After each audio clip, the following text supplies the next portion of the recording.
ગુજરાતના સુરતથી જ્યાં ધોધમાર વરસાદ પડતા તંત્ર સતર્ક એલર્ટ છે અને તાપી નદીમાં હાલ તો પાણીની આવક થઈ રહી છે। તાપી નદી બે કાંઠે વહેતા લોકોને એલર્ટ કરવામાં આવ્યા છે। અડાજણના રેવાનગરના 15 પરિવારોનું સ્થળાંતર કરવામાં આવ્યું છે। તમામને સરકારી શાળામાં ખસેડવામાં આવ્યા છે। તાપી નદી અને ડુમસ દરિયા કિનારે ન જવા લોકોને અપીલ કરવામાં આવી રહી છે। કોઝવેની સપાટી 9.90 મીટરે પહોંચી ચૂકી છે અને ઉકાઈ ડેમની સપાટી 336.44 ફૂટ પર પહોંચી છે। ઉકાઈ ડેમમાંથી 2.47 લાખ ક્યુસેક પાણી તાપી નદીમાં છોડવામાં આવી રહ્યું છે। પરિસ્થિતિ પર તંત્ર સતત નજર રાખી રહ્યું છે। નદીની આજુબાજુ આવેલું વોકવે પણ પાણીમાં ગરકાવ થઈ ગયું છે। કોઝવેની સપાટી 10.14 મીટર પર પહોંચી છે। ઉકાઈ ડેમની અંદરથી સતત પાણી છોડવામાં આવી રહ્યું છે અને તેના કારણે હાલમાં તાપી નદી છે તે બંને કાંઠે વહી રહી છે।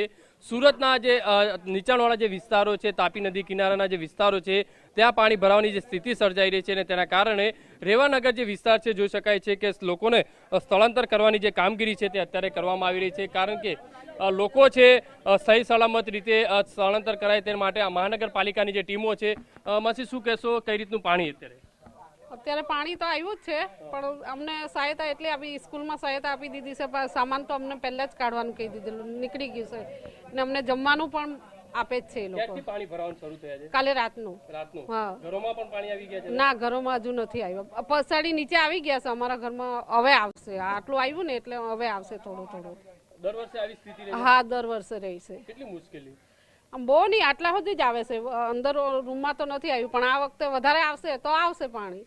જે રીતે જોઈ શકાય છે કે આ પરિવારોને જે સ્થળાંતર મહાનગરપાલિકાની ટીમ દ્વારા કરવામાં આવ્યું છે, ઘર વકરી છે, તમામ જે ખાલી છે તે કરવામાં આવી રહી છે। અત્યારે જે છે જોઈ શકાય તે પ્રમાણે મહાનગરપાલિકા અને કલેક્ટર વિભાગોની જે ટીમ છે, કારણ કે આજે એક બાજુ પાણી જે આવરો જે છે તે વધી શકે છે, તમામ જે દરવાજા જે બારણા બંધ કરી અને તમામ જે પરિવારને છે તે સ્કૂલની અંદર સ્થળાંતર કરવાની જે કામગીરી છે તે અહીંયા કરવામાં આવી રહી છે, કારણ કે લોકોને કોઈ જીવનું જોખમ ઊભું ન થાય।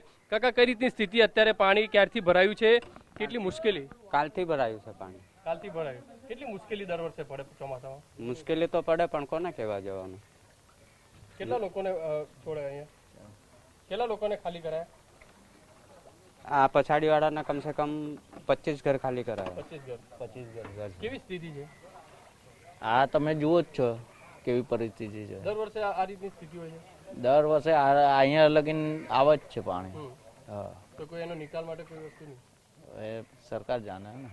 જે રીતે જોઈ શકાય છે કે તમામ જે પરિવારો છે તેમને જે સ્થળાંતર કરવાની જે કામગીરી છે અત્યારે મહાનગરપાલિકા દ્વારા હાથ ધરવામાં આવી છે। જોઈ શકાય તે પ્રમાણે લોકોને જે સૂચન છે તે કરવામાં આવ્યું છે। તાપી નદીના જે કિનારે લોકો ન જાય તે માટેનું જે સૂચન છે તે અહીંયા મહાનગરપાલિકાની જે ટીમો દ્વારા જે કરવામાં આવ્યું છે, અધિકારીઓ જે છે લોકોને જે સૂચન છે તે કરી રહ્યા છે। અહીં જે રીતે જોઈ શકાય છે સ્થાનિક ધારાસભ્યો છે અહીંયા જોવા મળી રહ્યા છે, મહાનગરપાલિકાની જે ટીમ છે તે અહીંયા જોવા મળી રહી છે। સતત બાળકો છે, તે પરિવારના લોકો છે તે તાપી નદીના કિનારે ન જાય તે માટેનું પણ સૂચન કરવામાં આવી રહ્યું છે। કેમેરામેન સંજય ચંદલ સાથે બલદેવ સુથાર, TV9 સુરત।